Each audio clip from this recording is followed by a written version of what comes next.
Thank you. Let's make sure we have everyone. Hey, Chair Blair, there's a raised hand on a telephone number. I don't know if it's. I saw that. I didn't know. I'm wondering if that's Ben. That's just a guess. Not on purpose if it is. It is Ben. It is Ben. Okay. All right, I'll see if I can figure it out. Sorry. It's off now. That's probably because someone smart on our staff did it, not me. Obviously. Thanks, guys. Okay. Welcome and thank you for joining us for the 6 p.m. City Council meeting. Today is Tuesday, March 16th, 2021. Let the roll call reflect that all council members are present, with the exception of Councilmember Stevens, who's asked to be excused, and Councilmember Nadolski is joining us electronically. In the work session, we read the chair's statement to hold electronic meetings. So that is on the record in there. So moving along, we will begin with a Pledge of Allegiance, and that will be given by Vice Chair White. Thanks, Chair Blair. Please rise if you are able.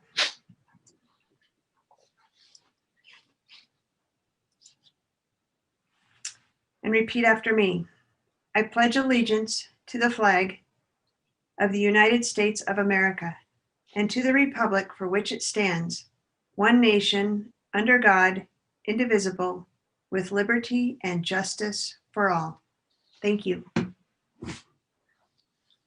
Thank you, Vice Chair White. And now we would ask all those who are participating with us to join us in a moment of silence.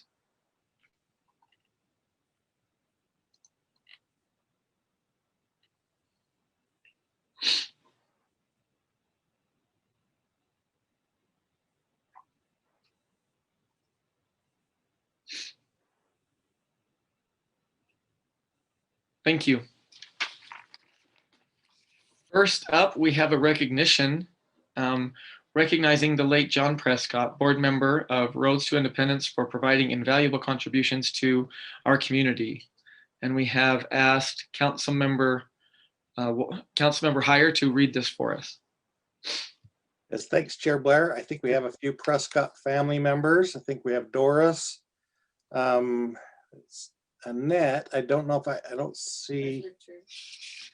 Maybe that's Richard Prescott. And I was looking for Carl. He's the one that was kind of a little troublemaker around here when they lived in our area.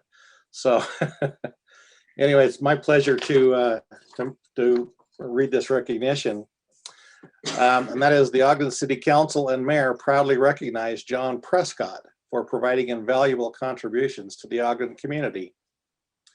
A kind and effective advocate for people with disabilities, John Prescott epitomized the Ogden spirit and lifted those around him. He was a man of great faith, integrity, and demonstrated great devotion to the Ogden community. Early in his life, John contracted polio and later suffered from post-polio syndrome, but he never slowed down. As the co-chair of the board of directors for Roads to Independence, John helped promote awareness and service for people with disabilities throughout northern Utah. John regularly attended city council meetings and used his voice to raise awareness for people with disabilities in the community. In 2018, he issued a challenge to the Ogden City Council to be in a wheelchair or on crutches for 24 hours to gain a better understanding of what it was like to have a physical disability. This experience taught council members valuable lessons and made them more aware of the daily challenges people with disabilities face every day. We are saddened by John's passing and offer our sincere condolences to his family, friends, and other close associates. John was one of Ogden's own, and we are confident his legacy will continue for many years to come. This is presented the 16th day of March, 2021. It was my pleasure to know John. He moved into our neighborhood while he was still on crutches. He was getting along. as best he could. I think he knew that the wheelchair was in his future. So he moved into a home that would tolerate that. And he had quite the little wheelchair. We have an outdoor air pump on my house, and he'd come up and fill up his tires there. So I got to see him from time to time. Quite a fun-loving man. I loved him, and I loved his kids that lived here with him. And it was really sorry to see him pass. I'm glad his family is here to receive this recognition. So anyway, that's the presentation. Who wants to speak on behalf of the family? I could say a few words. I guess we'd just like to thank you guys. We certainly saw the video of the person who did take his challenge to ride around Ogden in a wheelchair, and we've appreciated that as his children. And we appreciate that you guys have listened to him and have made changes because of him. So thank you. Thank you. Just one little note, when he got his wheelchair, he used to let me kind of take it for little race tracks around the church. And one thing I noticed is he never had the governor activated. It was always full blast for him. He went everywhere as fast as that chair would go, which is kind of in line with his personality. Thank Sheriff, you. Yes, can I say please. a word? Sure. Thank you. My condolences to John's family for sure. Like Councilmember Heyer, I'm glad I got a chance to know him. I didn't know him as well as Councilmember Heyer, but from what I did know about him, I'm sure thankful that we crossed paths because he pushed all of us to learn more. And the one thing I did learn from John is that if he were with us today, he'd only ask one thing, and it's that we play in that basketball game. So I hope we follow through on that commitment, even though John is not here to push us, but I think his legacy will always be there to remind us that we've got a game to play and we've got more to learn. So thanks for being here with us today, to the family, and we'll miss him, and God bless you guys. Thank you, Councilmember Nadolski. I would just like to tell say, Carl we missed him. I don't see him on this Zoom call, so make sure that he knows that we missed him. Will do. We will do that. He works 3 jobs, so, but we will let him know. Thank you. thank you. Sorry, Chair, for interrupting. Sorry, I was just going to say, during my time on the council, there's a lot of people that have come in and shared with us, and John truly was one in a million. He came regularly there for quite a while, and he always had a smile on his face, and he always asked us to be good to each other and kind to each other and look out for each other and just to make our city better. And he truly was someone that made our city better. And I don't know if he was happy because he knew we were going to lose and lose bad in that basketball game, but he truly did get a great joy for challenging us. And I agree with Councilmember Nadolski. We have a game to play. It's time for us to take our beating respectfully and just play that game and get it out there and keep his legacy alive. So I appreciate John and everything that he not only did for Ogden, but has taught me also as a council member. So thank you. And I don't know if there's any other comments by council members.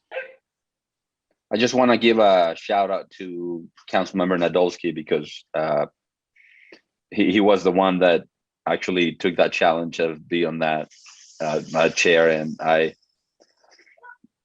think that was very very good and certainly very important because he got to share his experience with all of us. So just wanted to give him a shout out too for that. Thank you. Thank you. And thank you to his family for being here tonight. Thank you all. Thank you for letting us know and letting us come. We appreciate it. Usually when we do this in person, we have you come up and we shake hands and we clap. And so let's do the virtual clap.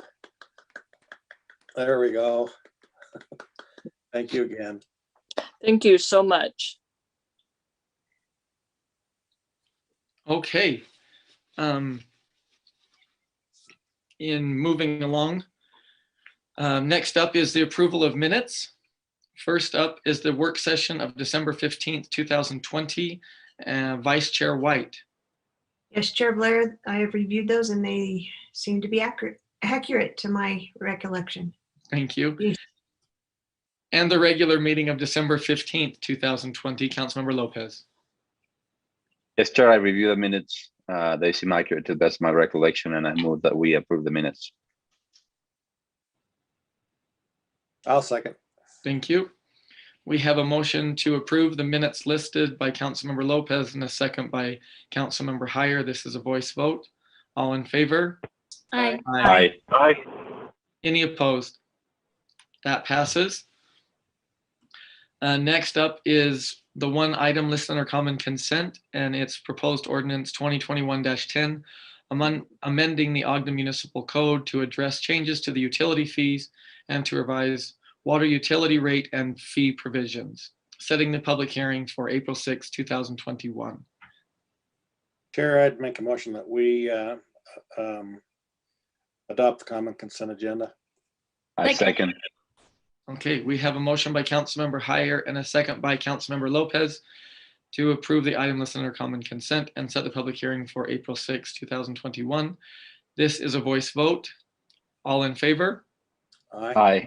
Aye. Any opposed? That passes. Next up are public hearings. For first, we have the Ogden Hinckley Airport, and our presenters are Justin Sorensen and Bryant Garrett, the airport manager.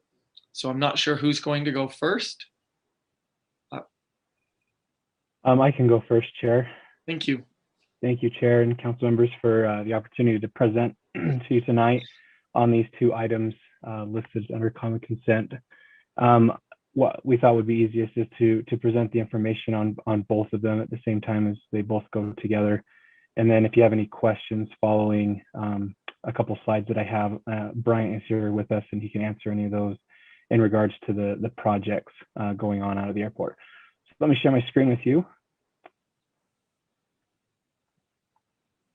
All right, is everybody able to see? Let's see, here we go. All right, so the two items for consideration this evening. The first one is an amendment to the fiscal year 2021 to 2025 CIP plan, AR091, which it's already in the plan, but the proposed changes we felt that they were necessary, that they needed to have an amendment done to the plan. And so this has already gone to Planning Commission and they voted to approve this change to the CIP brief. But in essence, what this does is it calls out for some more changes in the infrastructure out on the west side of the airport. Listed here some of the items that are being proposed in that project. We've previously funded this project with some, I think it was $150,000 in a prior year. But tonight, with this proposal before you, the first part would be under proposed ordinance 2021-12 would be to amend the CIP plan with the changes in this CIP brief. The second portion would be the proposed ordinance 2021-11, which would be a budget amendment to recognize the funds for this project, which is a state appropriation from UDOT in approximately $6 million. So those are the two items before you tonight for consideration. And with that, I'll open it up to any questions that I can answer, or Bryant. Are there any questions from council members for either Justin Sorensen or Bryant Garrett? Just one clarification. I think this is just part of the money. This is 1 year's worth of this grant, and we're going to get another chunk next year. Is that correct? Correct. Yeah, this would be the first portion that the state has adopted or appropriated, and so the hope is that there would be an additional, I believe, $4 million that would go as part of this, totaling 10 million. Okay, thank you.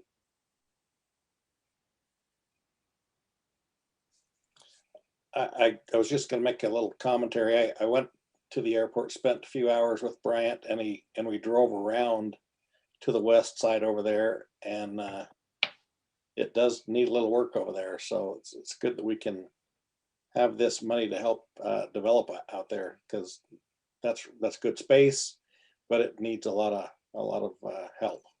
So kind of exciting to get this. Good.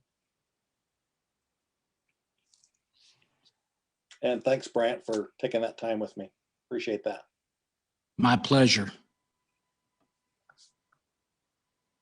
Okay, if there's no other comments or questions for our presenters, this is a public hearing, so we can accept public input on these two items. Maybe we could have Eric just explain that for those that would like to participate in the public input. Absolutely. Thank you, Chair. For those of you who would like to participate in tonight's public hearing on these items, you must be joining us via Zoom. You can raise your hand by using the raise hand feature in the bottom of your application. Please remember to state your name for the record and limit your comments to 3 minutes. Thank you. Okay, so if anyone who's joining us would like to have input on these two items, go ahead and raise your hand and we can take that input now.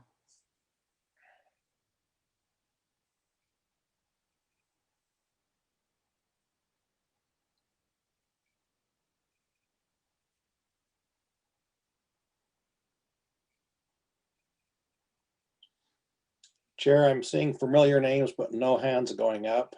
So I will make a motion that we close the public hearing on item A. I think it's, yeah, item A. Okay, I second. thank you.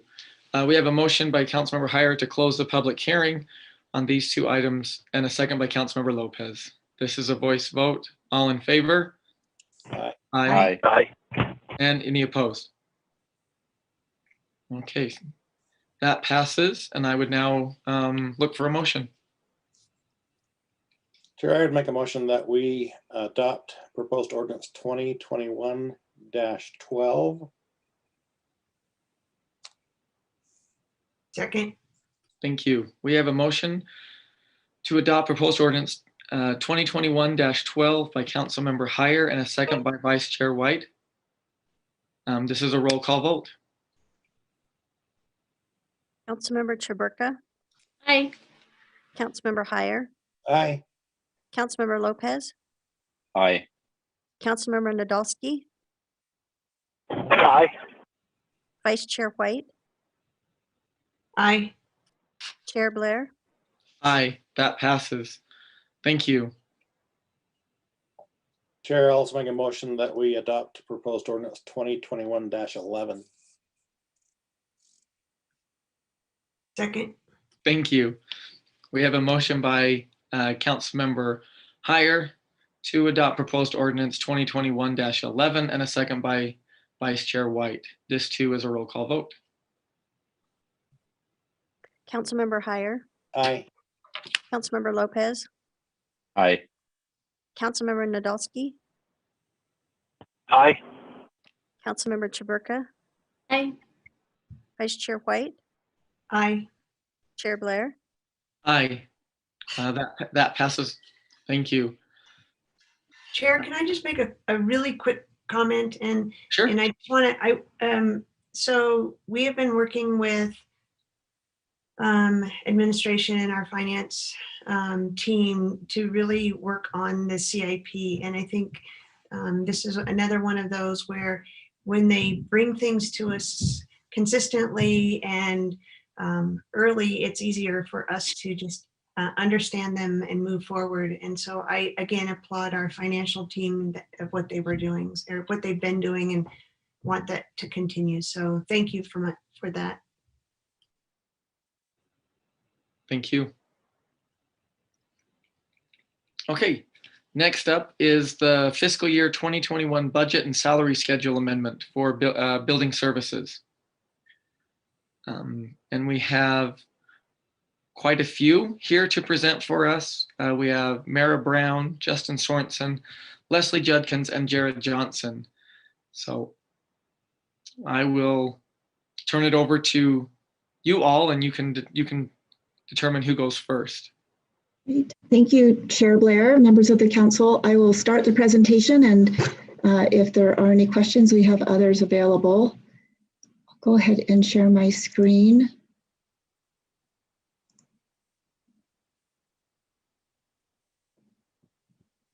Okay, are you able to see that? Not yet. Not yet. Okay, got that right here. There we go. Okay. Thank you. This budget opening addresses two issues, and the first is a staffing change. There's a small budget opening associated with an amendment to the FY21 salary schedule to adjust the salary ranges for the certain building inspectors and plan reviewers, and it adjusts the range up for a total of 8 positions. And as I briefly mentioned in the work session when we discussed this item, this was, we don't often open up the staffing document during the middle of the budget year, but this was a necessity due to the high demand on this type of employee. In the transmittal, we discussed that during the recession in the 2009-2010 period, Ogden laid off a number of these types of employees during that recession period, and you know, we're now that we have this, we have the number of been a huge demand on this type of work, especially during the pandemic, when we've seen an increase in home improvements and construction activities, and just a requirement for our city inspectors to go out and assist with these projects around the city. And during that time, other communities in our region have also experienced an increase in the need for these types of positions, planners, inspections. And so there's actually been an attempt to really make offers to our employees during this time period. And so we are requesting this change and an increase in these positions in order to keep these employees that are needed for the city right now. So that's the request here for those positions, and the budget opening that goes with it. There's an adjustment in this for the remainder of the fiscal year, a little over $8,000, and that would have been a little bit higher for an entire fiscal year, but that will be the entire amount will be put back during the FY22 budget process. So that's the part of this budget opening that goes with the building services wages adjustment. And the second part of this budget opening is to recognize revenue that came from the sale of used vehicles on gov.com. And we received back about an amount of $286,000, and we're requesting that revenue be recognized and appropriated into the fleet replacement, and that proceeds on a schedule, on a prioritization, and we will be purchasing replacement vehicles with that revenue. So that is really the total of this budget opening. Okay, thank you, Mara. Thank you. Are there any questions for Mara or any other of the other presenters? Chair Blair, I do have a question. I'm not sure it's directly related to this, although at the legislature this year, a bill was passed that allowed companies to hire their own inspectors.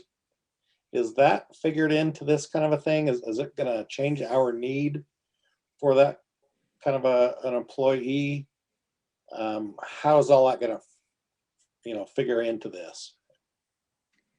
My understanding is there's a timing component to that. So if the city is not responding within a certain time period, but Ogden really hasn't been a non-responsive city with respect to that. So I don't think that will be affecting the demand on the city services. So this may help us to respond quicker and be a little bit more responsive. Right. Well, yeah, I think that is the general philosophy behind that, to encourage cities to be responsive to those requests. And if they don't meet that timeline, then the developer can go out and seek an inspector. That concerns me some, but not with respects to this particular petition, but maybe we could talk about that some other time. But anyway, thank you. Appreciate that. Thank you.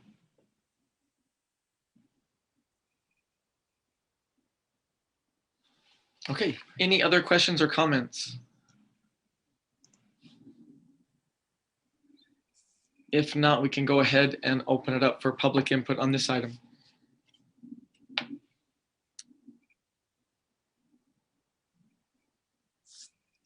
I believe we still have the same attendees that already heard Eric's speech on how to do it, but if you would like to participate in the public input for this item, just use the raise your hand feature and we can allow you to do that.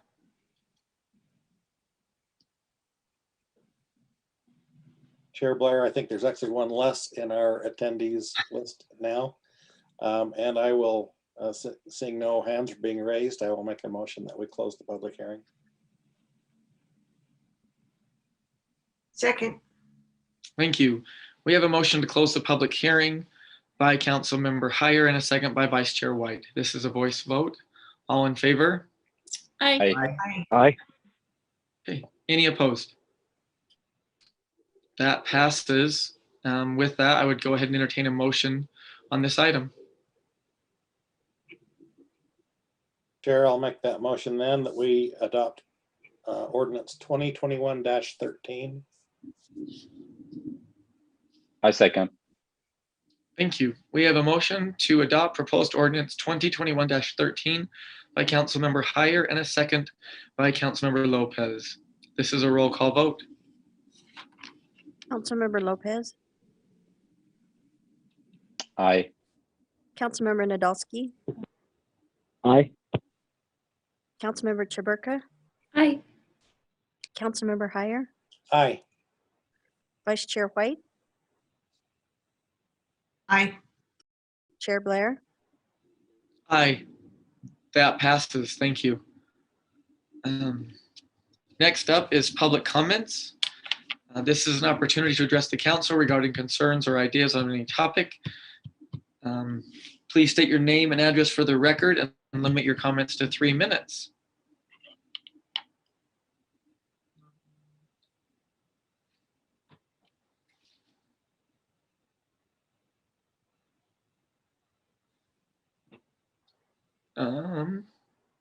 And just before we begin, I'll go ahead and read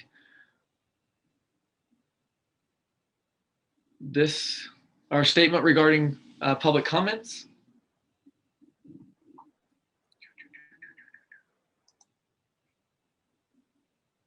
Maybe, if I can pull it up. Okay, just a reminder that comments regarding questions posed during the public comment. Questions posed during public comment will be noted and answered at the end of all public comments. If the council has the answers to the questions, the council will respond to those questions. For questions that relate to administrative matters, the mayor may choose to respond to those during his comment period. Questions for the council or the administration can always be sent to citycouncil@ogdencity.com. With that, we will now go ahead and take your public comment. First up, we have Heath Sato. go ahead, Heath. The time is now yours. Hi, Heath Soto, Ogden resident. Speaking of responding to public comments, if you have the answers, it's been over a month and I still have no answers to all my questions about the Brown ice cream building sale.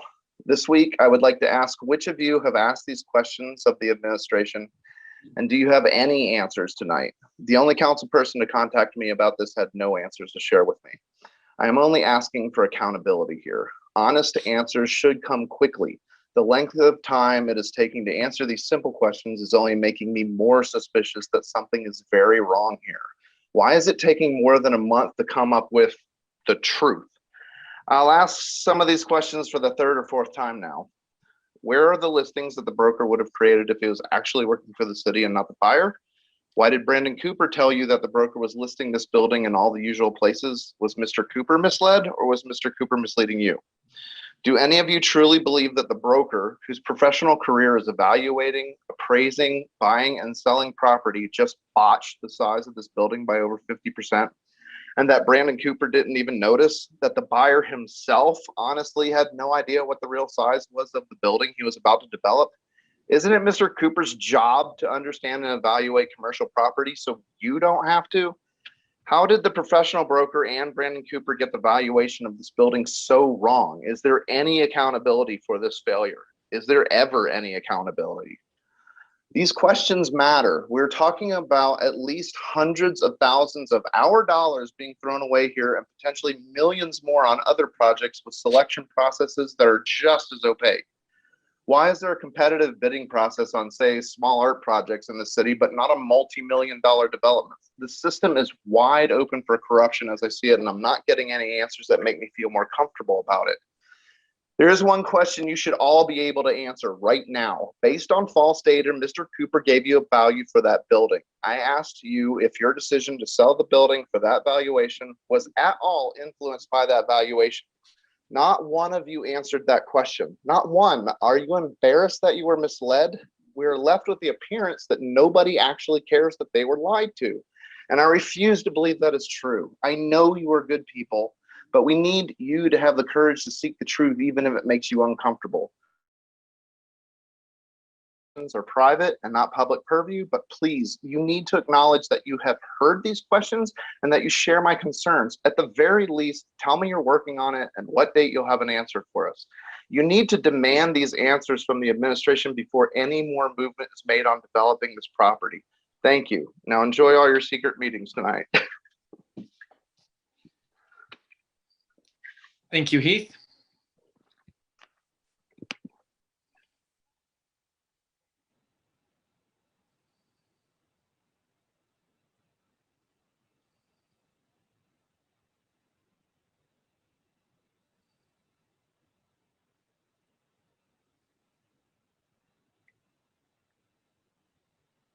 We'll give it just another minute. I don't see any other hands raised.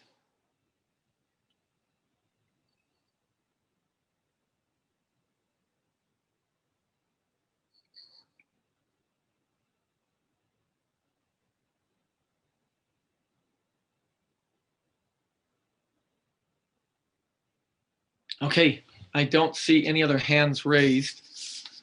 So we'll go ahead and move on.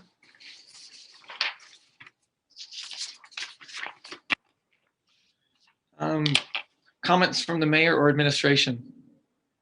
Thanks, Chair. I just want to give a shout out to the Weber State football team. They pulled out a good victory and made our city proud with a great victory. I do want to point out, even though he's not here, that Councilmember Stevens was a little off on the score, but he did predict who was going to win. I also wanted to give a shout out to Weber State's cross country team that participated in the national championships in Oklahoma and had some runners who did very well. So we give shout out to Weber State. Thanks. That's all I have tonight. Thank you. Any comments from council members?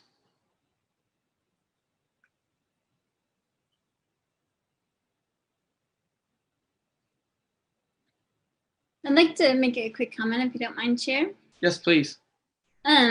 First of all, I appreciate Heath's questions, and I think that we've already corresponded on those issues. And then also, I just wanted to mention I had a delicious dinner tonight from Sonora Grill. It's the Dining for Dollars week-long event at Sonora Grill this week. They usually have a one-day event, as you all probably know, that supports scholarships at Weber State for undocumented students. And so this week, they're actually doing it the week long. So I encourage you to support Sonora not only this week, but every week, because you know how it is with the COVID-19 pandemic. A lot of restaurants have been hard hit. So let's support local. Thank you.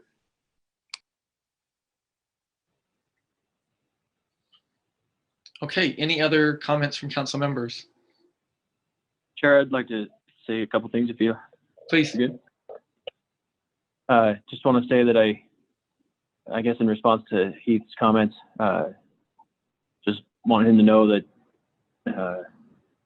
I have asked questions. I think a number of us have asked the questions, if not every one of us. We've given Brandon very fair opportunities to dialogue on some of the questions that you've posed and the questions that we've posed. And while I agree with Heath on the importance of accountability, I think the answers I've gotten in the process I've used to allow Brandon a fair opportunity to respond have not led to all of the same concerns that Mr. Sato has, but I do understand his concerns for transparency and accountability, so that's why I felt it was important for me to say that. I also think it's really important to note that, again, something that I said last week, but is worth mentioning time and again, is that we've asked for the same thing from the administration, and I believe that, you know, Brandon has done a really good job and has tried really hard to be as responsive to everything that we ask of him, that he continues to speak to us with full truth and transparency. As we know it, we absolutely rely on him for his expertise and his recommendations, and we expect a lot of him. Perfection's not one of them, unfortunately, but that's not something we should expect of anybody, but we certainly expect greatness from him, and we believe that we get it. And but I don't want the public to think that we're not asking questions or that we're doing something in the dark that would be shady. It's nothing even close to the truth like that. I just think that there are developments where we have a lot of strings and requirements in the city. This particular property is no different. We asked a lot of the purchaser at that time before signing the contract that the number of terms be upheld for the city, and that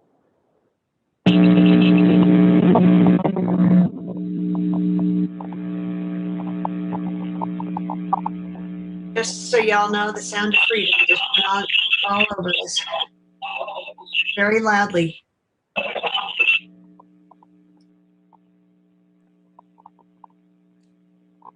I think Councilmember Nadolski got into the dead zone. Are you still there, Ben?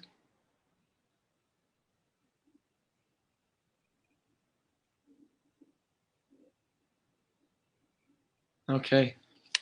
Chair, if we're, maybe we can wait for Ben to see if he can get back on to finish his comment, but I'd be happy to take a minute and kind of respond to Heath's implication. But I think that the reason it's been hard to answer those questions is because they're not the right questions.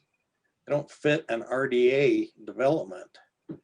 They fit a city council project where we're trying to seek fair market values and competitive pricing and things of that nature, but RDAs are so much different than that the questions he's asking don't fit. And I kind of we oftentimes, as an RDA, when we find ourselves with blighted areas or areas that were like the old Twinkie building, the old Hostess building, we often give those away to a developer to get a project done that will give us tax base in the future. And this is no different. My own opinion is that the Brown Ice Cream Building doesn't have value for this project, and I don't really see why we want to keep it. I think it would be a better asset to the city by putting it into the development that the developer, just making the development that much bigger. It would help the city overall better if we did that. That's my opinion. And I don't know who else shares it, if anybody shares it, but I just think he's asking the wrong questions. That's all I can to respond to that. We are trying to be very responsive and responsible with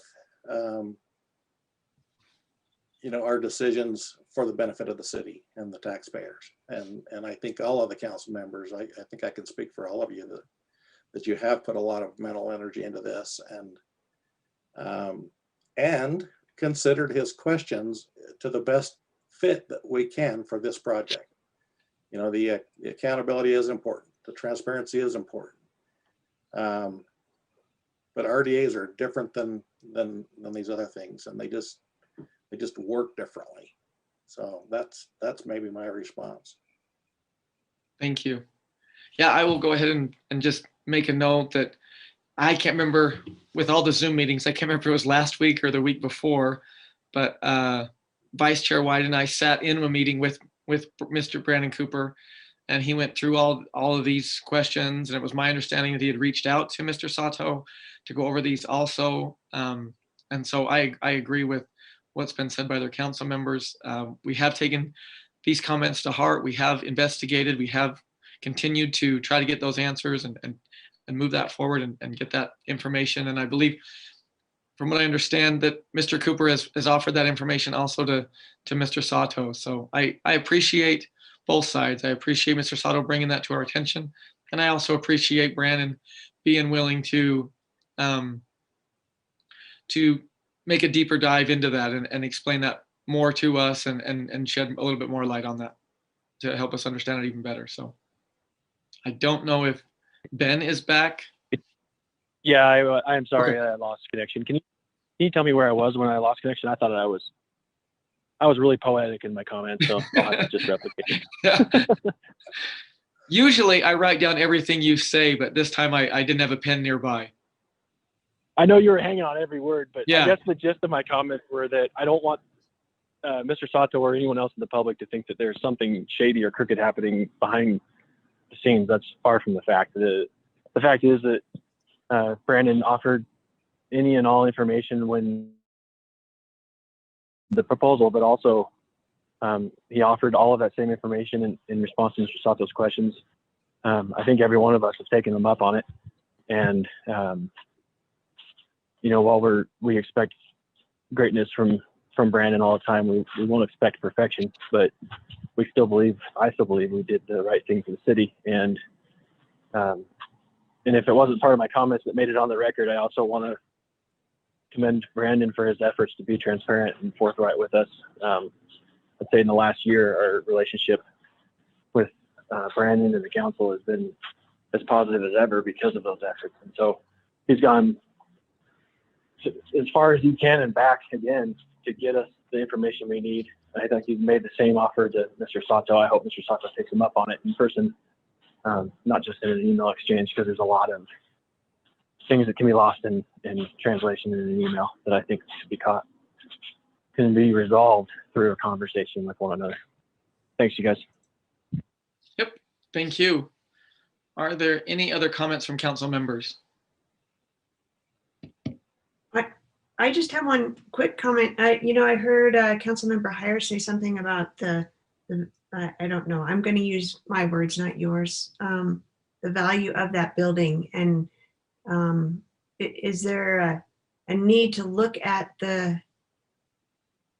again, we're looking at the historic nature. Is there a need to look at, is it a valuable asset to that development? And I guess maybe I would encourage our staff to reach out to administration to ask that question and actually get an answer back, because I have heard, Councilmember Heyer, I've heard from other council members the same sentiment that you just had mentioned. So I guess I would ask that question. Is it even a valuable piece of property right now? And it doesn't have to be answered tonight, but I would maybe like to know that answer. I'd like to second that as well. Sorry, I should have included that in my comments, Chair. Yeah, that's a great question, Marcia. I appreciate you answering or asking that question, because I think that is something that I think we need to dive into. You know, if we can make the project better with it or without it, that's what we need to know. It was a long time ago that was presented to us, and it's kind of been hard for me to remember how it unfolded. It was really your question. I just restated it. Yeah, thank you. Okay. Thank you. Chair, If there's no, yes. I have a different comment, separate Okay. comment. Hold on real quick, please.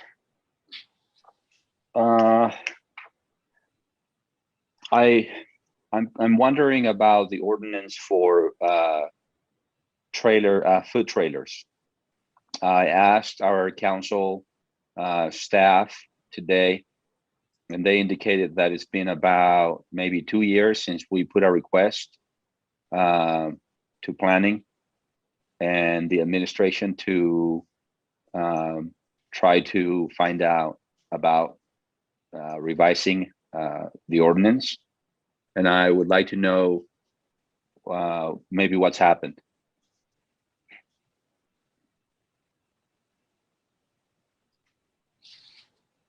I second that, even though it's not a motion. So if Mark wants me to call him out, I'll call him out. Mark, can you tell us something about this? Yeah, I think planning's had a lot on their plate, and I don't know that this rose up where it should have. We've refocused that, and I know that they have someone working on it, and I think they're hoping to be able to have something back to you guys soon. I don't know the timing, but I know that they are working on it. All right, so I would really appreciate just maybe more pointed information about these, and if we can have something, some kind of a follow-up, I would really appreciate it.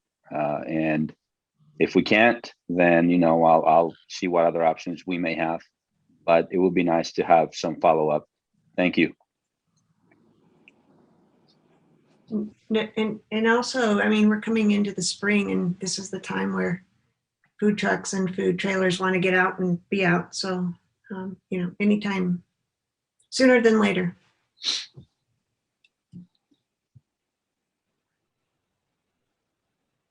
Okay.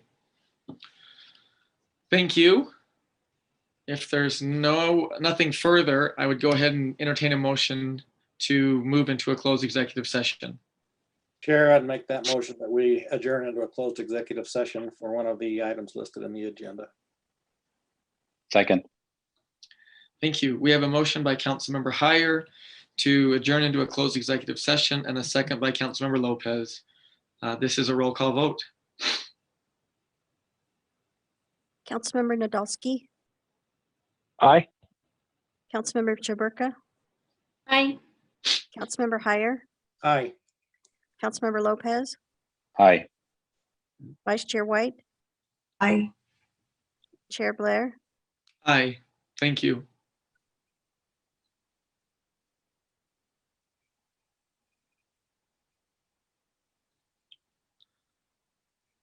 And then we'll adjourn this meeting after the closed executive session and reconvene for the special RDA meeting.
Redevelopment Agency meeting for Tuesday, March 16th, 2021. Just for point of reference, we read the chair's statement in the work session. So with that, we'll move on to roll call. Let the record reflect that all council members are present, with the exception of Councilmember Stevens, who has asked to be excused, and Councilmember Nadolski is joining us via telephone. First up is approval of minutes. We have the regular meeting of January 12th, 2021. Board Member Chaburka. Yes, Chair, I have read those minutes and they're accurate. Thank you. And the closed executive session of January 12th, 2021. Board Member Heyer. Yes, Chair, they appear to be correct. Thank you. And the special meeting of January 26th, 2021. Board Member Nadolski. Yep, they're correct. Thank you. Perfect. Make a motion that we pass the minutes as presented. Second. We have a motion to adopt the minutes by Board Member Nadolski and a second by Board Member Heyer. This is a voice vote. All in favor? Aye. Aye. Any opposed? That passes. Next up is the consideration of adjourning into a closed executive session. Chair, I would make a motion that we adjourn into a closed executive session for one of the items listed in the agenda.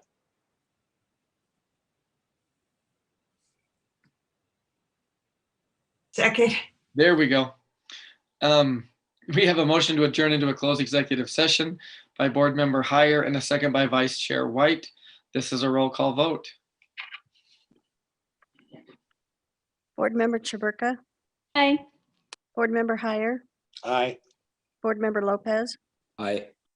Board Member Nadolski, Aye. Vice Chair White, Aye. Chair Blair. Aye. That passes. Thank you.